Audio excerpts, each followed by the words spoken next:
오늘은 마더스데이, 한국에서는 어버이 주일로 지키죠. 매년 어버이 주일이 되면 어버이 주일 관련한 설교를 합니다. 설교의 핵심 메시지는 이렇죠. 내 부모를 공경하라. 내 부모를 주 안에서 순종하라. 여러분, 마땅한 내용이죠. 그러나 반복적으로 전해야 할 말씀이에요. 왜 그럴까요? 사람은 그런 것 같아요. 사람은 가만히 두어도 자연적으로 자녀는 다 사랑합니다. 내 자녀를 사랑하라는 계명은 없어요. 인류 보편적으로 그런 명령은 없습니다. 알아서 다 자녀 사랑합니다. 그러나 부모님 공경은 달라요. 너무나 마땅한데도 항상 상기시켜야 할 그런 내용이라는 거죠. 부모 공경은요, 10계명에서 사람을 향한 계명이 있잖아요. 6가지 계명인데 그 중에 첫 번째 계명이잖아요. 사람과의 관계에서 첫 번째 계명이 내 부모를 공경하라는 거예요. 여러분, 사실 마땅한 계명이잖아요. 마땅한 계명인데 여기에 놀라운 게 있어요. 마땅한 계명인데도 이 부모 공경 계명에는 약속이 주어졌다라는 거예요. 자, 그 약속이 뭘까요? 출애굽기 10장 12절입니다. 함께 읽어보죠. 시작. 내 부모를 공경하라. 그리하면 내 하나님 여호와가 내게 준 땅에서 내 생명이 길리라. 내 부모를 공경하라. 이렇게만 해도 되잖아요. 그리하면 내 하나님 여호와가 내게 준 땅에서 생명이 길 것이다. 약속이 주어지고 있단 말입니다. 하나님은 부모를 공경하는 자에게 이 땅에서 생명이 길 것임을, 하나님께서 베푸시는 그 생명을 충만히 누리게 될 것을 약속하고 계신단 말이에요. 이렇게 약속을 하실 만큼 하나님은 부모 공경하는 것을 귀중히 여기신다는 거예요.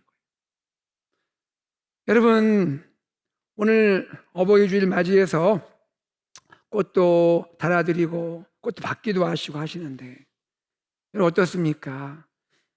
우리가 이 어버이날이 되었을 때 꽃을 달아드릴 부모님이 안 계신다면 그건 가슴 아픈 일입니다.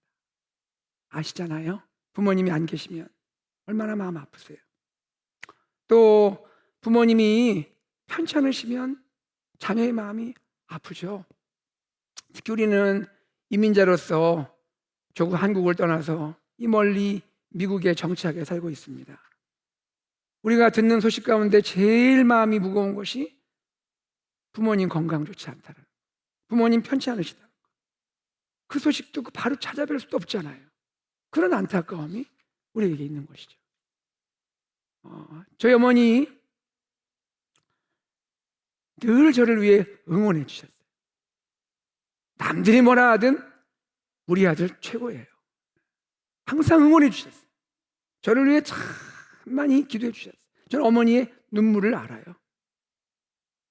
항상 마음으로 제 곁에 계셨어요. 그런데 저는요, 이 세상에 어머니 중에 진짜로 저희 어머니가 제일 이쁘다고 생각했어요. 동일하시든 안 하시든 저에겐 사실이에요. 근데 제 어머니가 세월은 못 이기시더라고요. 많이 약해지셨고 정신적으로도 많이 약해지셨어요. 한국에 계신 어머니 생각하면 항상 그립고 가까이서 찾아뵙지 못해서 죄송한 마음이죠. 오늘 어버이 주일을 맞이해서 어떤 말씀을 전할까 고민을 좀 했어요. 그러면서 평소와 좀 다른 각도에서 말씀을 좀 전해야겠다. 자녀를 대상으로 부모님에 대한 설교 늘 했는데 오늘은 좀 달리 부모님에 대한 말씀을 좀 전해야겠다. 부모님은 자녀를 위해 무엇을 해줄 수 있는가? 특별히 인생의 벼랑 끝에 서 있을 때 자녀를 위해서 내 마음은 그런데 아무것도 해줄 수 없는 그런 상황이 되었을 때 부모는 자녀에게 무엇을 해줄 수 있는가? 마가복음 7장에 등장한 한 여인을 통해서 그 이야기를 통해서 함께 나누고자 합니다. 우리 오늘 읽었던 마가복음 7장에 한 여인이 등장을 해요. 그 여인은 수로보니게 출신 여인입니다. 수르보니게는 지명이에요. 수르보니게라는 지명의 출신 여인이에요. 그런데 이 동일한 본문이 마태복음에서는 병행 본문이 마태복음 15장에 이 이야기가 소개가 되는데 마태복음 15장에 보면 이 여인을 가나안 여자라고 소개를 해요. 가나안 여자 하나가. 이게 어떤 의미일까요? 당시에 수르보니게 사람들이 가나안 땅에 많이 살았던 거예요. 그러다 보니 수르보니게 사람 하면 가나안 사람 이렇게 사람들이 알 수 있었던 거예요. 근데 여러분, 수르보니게 사람, 자, 우리가 지금 성경을 읽을 때 유대인의 관점으로 우리가 많이 보잖아요. 유대인의 관점에서 볼 때 수르보니게 사람은 누굽니까? 이방인이에요, 이방인. 유대인들은 그런 세계관이 있잖아요. 유대인 아니면 이방인. 그렇죠? 그리고 유대인이 아닌 이방인들을 무시하잖아요. 그런 부분이 있잖아요. 그런데 성경은요, 지금 이 여인을 소개할 때 뭔가 한 가지 인포메이션을 우리에게 추가로 주는 거예요. 우리가 이 성경을 자세히 보면 이 여인은 수르보니게 여인이면서 동시에 어떤 여인이냐면 헬라인이라고 소개가 돼요. 자, 26절입니다. 같이 한번 읽어볼까요? 시작. 그 여자는 헬라인이요 수르보니게 족속이라. 여러분, 여기에 등장한 헬라인 누구를 말할까요?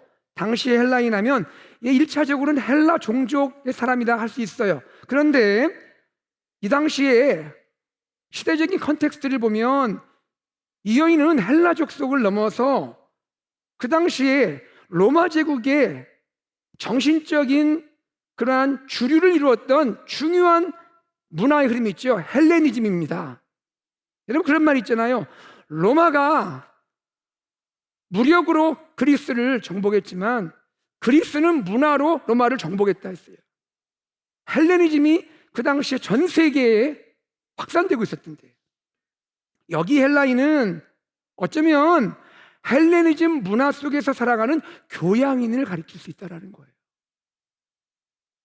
여러분, 코스모폴리탄이란 말을 아시잖아요, 그죠? 뭘 말해요? 세계 시민이란 말이에요. 그 당시에 전 세계 보편적인 생각을 갖고 있는 이런 세계 시민, 코스모폴리탄이라 부릅니다. 관점을 우리가 바꿔서 당시에 이 헬라인들의 입장에서 바라본다면 인류는 어떻게 구분되냐면 헬라인이냐 아니면 헬라인이 아닌 사람이냐라고 구분이 될 수 있었던 거예요. 그리고 그들 헬라인의 관점에서 볼 때는 헬라인이 아닌 사람은 어떤 사람이냐? 비문명인이었단 말이에요. 심지어 그들은 뭐라 불렀어요? 야만인, 바바리안이라고 불렀단 말입니다. 특별히 헬라인들의 눈에 비춰진 유대인은 어떤 모습일까요? 헬라인들의 눈에 당시에 비춰진 유대인들은 고집센 사람들, 자기들만 선민이라고 주장한 사람들, 우리만 선민이다, 고집이 되게 센 사람들이에요. 그리고 편협한 민족주의자처럼 비쳤던 겁니다.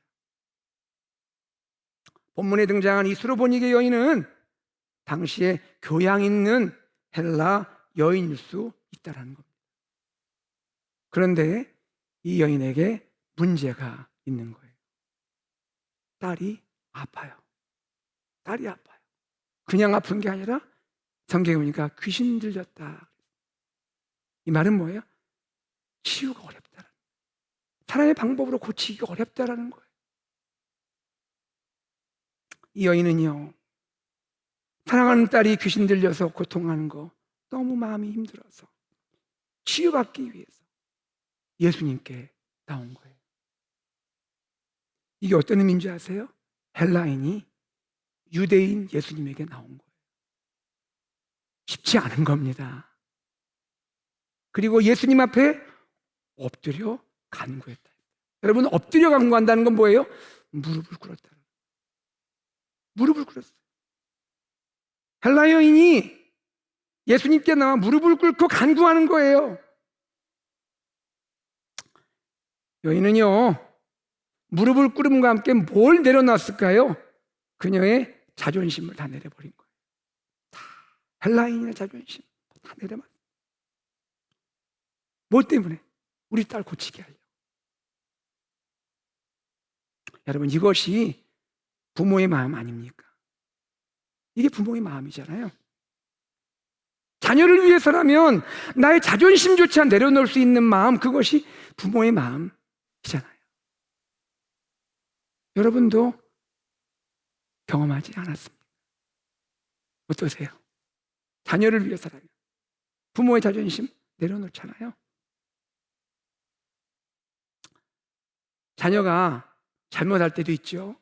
자녀가 잘못해서 다른 집 아이 힘들게 하거나 하면 어떻게 합니까? 부모는 대신 그 집 찾아가서 그 부모에게 사과하고 용서를 구하는 게 부모님 아니에요? 이런 상황인 거예요, 지금요. 자, 그런데요, 예수님이 여인에게 우리가 생각할 수 없는 예상치 않은 그런 행동을 하시는 거예요. 주님이 그렇게 반응을 하시는 거예요. 예수님이 이 여인에게 너무나 냉정하게 말씀을 하시는 거예요. 27절 같이 읽어보죠. 시작. 자녀의 떡을 취하여 개들에게 던짐이 마땅치 아니하니. 자녀의 떡을 취해서 개들에게 던짐이 마땅치 아니한다. 여러분, 여기 등장한 개들, 이 헬라어로 퀴나리아라는 단어인데 이게 사실은 강아지들이에요. 주인의 상 밑에 있다가 상에서 떨어지는 이 음식들, 부스러기, 그거 먹고 사는 그 강아지들, 결국 개들이란 얘기예요. 여러분, 예수님의 이 비유지만 이 뉘앙스가 어떻게 들릴 수 있어요? 이 여인을, 딸 좀 고쳐달라고 찾아온 이 여인을 마치 개로 여기는 듯한 그런 뉘앙스를 주는 거 아닙니까? 예수님의 이 말씀에 여인은 어땠을까요? 자존심 많이 상하지 않았을까요? 여러분 같으면 어떻게 반응하죠? 그때 이 여인이 이렇게 대답해요. 28절입니다. 여인의 대답 한번 읽어보겠습니다. 시작. 주여, 올소이다마는 상 아래 개들도 아이들이 먹던 부스러기를 먹나이다. 이 여인 보세요. 옳대요, 그 말이 또. 뭐가 그렇게 옳아요? 그런데도 주여, 옳습니다마는 상 아래에 있는 개들도 애들이 먹다 남은 부스러기, 떨어지는 부스러기 먹지 않습니까? 지금 여인은요, 사랑하는 딸의 치유를 위해서 자신의 자존심은 전혀 개의치 않아요. 그거는 문제도 되지 않는 거예요. 내 딸만 고칠 수 있다면. 딸을 살리기 위해서 그 부스러기 같은 은혜라도 지금 구하고 있는 거예요. 여러분, 여기 등장하는 이 본문의 여인, 여인에게서 누가 보이세요? 벼랑 끝에 서 있는 부모가 보이지 않으세요? 자녀를 너무나 사랑하지만 자녀를 위해서 해줄 수 있는 것이 없는 벼랑 끝에 서 있는 것 같은 그 부모. 안타깝지만 이게 우리의 모습 아닙니까? 부모는 자녀를 너무 사랑해요. 정말 다 주고 싶잖아요. 마음으로 다 줬어요, 이미. 근데 현실은 부모가 자녀를 위해 해줄 수 없는 게 있다는 거예요. 바로 그때 부모가 자녀를 위해 구할 수 있는 것이 있다면 그게 뭘까요? 내가 할 수 없는데 그때 내가 구할 수 있는 게 있다면 뭘까요? 바로 그것이 은혜입니다. 하나님의 은혜인 거예요. 하나님의 은혜만이 내 딸을 살릴 수 있는 거예요. 하나님의 은혜만이 우리 자녀를 살릴 수 있는 거예요. 이 은혜를 구하는 여인의 말 속에 한 가지 특별한 것이 보이죠? 뭐가 보입니까? 믿음의 고백이 보이는 거예요. 예수님을 누구라 불러요? 주여, 주님. 지금까지 내 삶의 주인은 나였는데, 내가 내 삶의 인생의 주인인데 이제 어떻게 불러요? 주님. 예수님 보고 주님. 주여. 예수님을 주로 고백하잖아요. 예수님이 바로 이걸 원했던 거죠. 여러분, 예수님이 얼마나 사랑이 많으신 분인데, 얼마나 긍휼이 많으신 분인데, 딸 고쳐달라고 온 이 여인을 주님이 정말 마음으로 냉정히 대하시려고 했을까요? 멸시하려는 게 주님의 진짜 마음일까요? 아니죠. 주님은 이 여인이 자신의 딸을 주님께 맡기는 믿음을 갖기를 원하셨던 거예요. 그래서 여인이 믿음을 고백할 때 예수님은 그 믿음을 보시고 그 믿음에 반응해서 여인의 소원대로 그 딸을 고쳐주시고 살려주셨던 거예요. 사랑하는 우리 성도 여러분, 부모로서 우리가 자녀를 위해 정말로 구할 것은 뭘까요? 우리가 자녀를 위해서 다 주잖아요.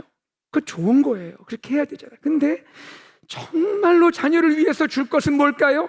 은혜예요. 하나님의 은혜를 구해야 되는 거예요. 우리 자녀가 인생을 살아갈 때 우리 자녀에게 가장 필요한 것은 뭐냐면 은혜예요. 은혜가 주어지면 우리 자녀는 다시 일어날 수 있는 거예요. 은혜가 주어지면 우리 자녀는 다시 살아날 줄로 믿습니다. 벼랑 끝에서 드리는 이 부모님의 믿음의 기도, 우리 주님이 다 보고 계시는 거예요. 그 기도 반드시 응답해 주시는 거예요. 여러분, 기독교 역사에서 4세기에 참 귀하게 활약했던 어거스틴을 아시죠? 여러분, 어거스틴. 히포의 주교였습니다. 그리고 기독교 역사, 특별히 서방에서 가장 중요한 교부로 지금까지 기억이 되고 있습니다. 특별히 어거스틴이 저술한 한 권의 책은 기독교 역사에 큰 영향력을 미쳤는데 그게 삼위일체론이에요. 삼위일체론이란 책을 저술했는데, 여러분 아시죠? 초대교회가 약 400년 가까이 논쟁을 했어요. 삼위일체 교리를 체계화하기 위해서. 그때 가장 복음적이고 가장 정통적인 가르침으로 삼위일체론을 체계화했던 그 역작이 바로 어거스틴의 삼위일체론이에요. 그만큼 중요한 기여를 했다는 거예요. 그런데 여러분, 어거스틴이 처음부터 이렇게 반듯한 사람이 아니었어요. 어거스틴에게 젊은 날 방황한 시절이 있었습니다. 방탕했습니다. 이 어거스틴이 방황에서 벗어나게 된 데는 한 중요한 사람이 있었어요. 누굴까요? 어머니셨어요. 어머니 모니카였습니다. 평생 아들을 위해 기도하고 아들을 위해서는 먼 길도 마다하지 않고 여행을 했던 용기 있는 여자로 어머니로 소개가 되고 있는데요. 어느 날 모니카가 당시에 밀라노의 주교였던 암브로시우스를 만나게 되죠. 그때 암브로시우스와 대화한 것이 우리에게 유명하게 알려졌잖아요. 모니카가 암브로시우스에게 말합니다. 저는 아들을 위해 울면서 기도하고 있습니다 라고 말을 하자 이 주교가 이렇게 대답합니다. 눈물로 기도한 아들은 망하지 않습니다. 눈물로 기도한 아들은 망하지 않습니다. 그 후에 어떻게 됐어요? 어거스틴이 기독교에 가장 귀한 영향력을 끼치는 하나님의 사람이 됐잖아요. 여러분, 이것을 우리가 기억하면 좋겠습니다. 우리가 자녀 교육의 1인자가 될 수 없을 수는 있어요. 여러분, 우리에게 자녀 교육이 얼마나 중요해요. 자녀 교육을 위해서 얼마나 우리가 투자하고 헌신해요. 좋은 일이고 귀한 일이에요. 여러분, 그러나 우리가 자녀 교육의 1인자가 될 수는 없을 수 있어요. 그러나 우리는 자녀를 위한 기도의 1인자는 될 수 있는 거예요. 자녀 교육의 1인자가 못 돼도 자녀를 위한 기도의 1인자는 될 수 있어요. 부모는 그렇게 할 수 있는 거예요.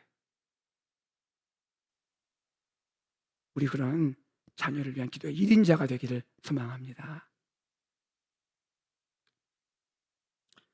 오늘 우리 이웃 아이들 찬양하니까 이쁘죠? 이쁘죠? 여러분 다 봤어요. 카메라 찍고 하는 거 다 이뻐서 어쩔 줄 몰라요. 이쁘잖아요. 존귀하고. 우리 아이들 참 귀한 아이들이고, 이제 시니어 아이들은요, 졸업하고 잠시 방학기간 보내고 곧 대학에 갑니다. 대학에 가는 게 뭘 의미하죠? 이제 부모님 품 떠나는 거예요. 부모가 애달른 거죠. 아이들은 떠나요. 여기에 있든 타주로 가든 대학 가면 부모님 손 떠나는 겁니다. 우리 사랑하는 우리 자녀들, 너무나 귀한 우리 자녀들, 어떻게 하면 됐습니까? 이제 시니어 자녀들 하나님 손에 맡겨드려야 되는 거예요. 하나님 손에 맡겨야 돼요. 하나님의 은혜에 맡겨드려야 돼요. 이제는 어떻게 할 수 없는 거예요. 하나님이 함께 해주셔야 되는 거예요.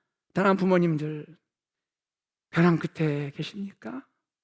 벼랑 끝에서 드리는 우리 자녀를 위한 우리의 기도는요, 우리 자녀를 살리는 겁니다. 자녀를 위해 하나님의 은혜를 구하는 부모님들의 기도, 부스러기 은혜라도 구하려는 부모님의 기도, 우리 주님이 잊지 않고 반드시 응답해 주실 줄로 믿습니다. 말씀을 내줄게요. 오늘 우리는 수로보니게 여인 이야기를 잠깐 나눴습니다. 여러분, 수로보니게 여인에게서 누구를 보았습니까? 우리 부모님들을 보았잖아요. 부모님의 사랑을 보았잖아요. 이 여인처럼 부모님은 우리를 너무나 사랑하시는 거예요. 그래서 우리는 부모님을 마음 깊이 사랑하고 존경해야 되는 거예요. 어버이 주일 맞이해서 우리 부모님께 마음 깊이 감사드리고, 동시에 사랑하는 자녀를 위해서 하나님의 은혜를 간구할 수 있는 우리가 되기를 소망합니다. 여러분, 이제 우리가 요게벳의 노래 같이 부를 건데요, 모세 어머니 그 마음을 담은 노래잖아요. 내가 어쨌든 보호하고 키웠는데 이 아기 모세를 더 이상 내 품에 키울 수 없어서 결국은 나일강에, 갈대상자는 나일강에 띄울 때 어머니 마음이 어떻겠어요? 내가 더 이상 내 손이 닿을 수 없는 사랑하는 나의 아기, 나의 자녀, 갈대상자가 떠내려가는 걸 보면서 어머니가 뭐 했을까요? 기도했겠죠. 하나님의 손에 맡겼겠죠. 하나님의 은혜에 맡겼겠죠. 아가야, 너의 인생의 주인은 하나님이시야. 이 마음, 우리의 마음 되기를 주 예수 그리스도의 이름으로 축복합니다. 함께 일어나서 말씀을 기억하며 주님을 찬양할 때 우리 요게벳의 노래, 우리 찬양을 드리겠습니다.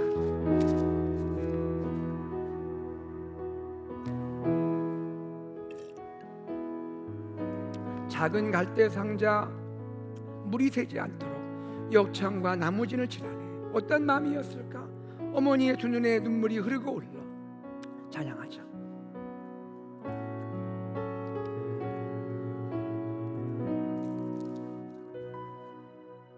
작은 갈대 상자, 물이 새지 않도록 역청과 나무진을 칠하네. 어떤 마음이었을까?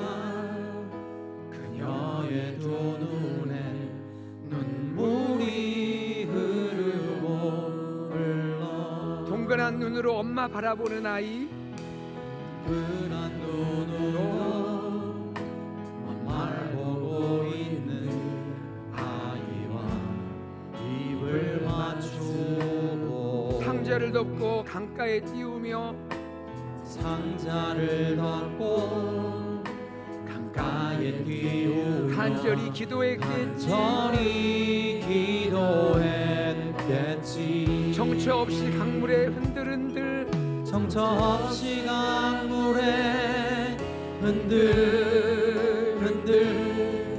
흘러내려간 그 상자를 보며 눈을 감아도 보이는 아이와, 눈을 감아도 보이는 아이와 눈을 맞추며 주저앉아 눈물. 우리 다 두 손을 들고 찬양할까요? 너의 삶의 참 주인 너의 참 부모이신 하나님 그 손에 너의 삶을 맡긴다. 너의 삶의 참 주인 너를 이끄시는 주 하나님 그 손에 너의 삶을 드린다. 너의 삶의 참 주인 너의 참 부모이신 하나님 그 손에 너의 삶을 맡긴다. 너의 삶의 참 주인 너를 이끄시는 주 하나님 그 손에 너의 다시 한번 우리 후렴 부를 때 우리 자녀를 생각하면서 주님께 올려드리면서 너의 삶의 참 주인 너의 참 부모이신 하나님 그 손에 너의 삶을 맡긴다. 너의 삶의 참 주인 너를 이끄시는 주 하나님 그 손에 너의 삶을 드린다. 하나님 그 손에 너의 삶을 하나님 그 손에 드린다. 너의 삶을 드린다. 하나님 그 손에 너의 삶을 드린다. 아멘 아멘 아멘.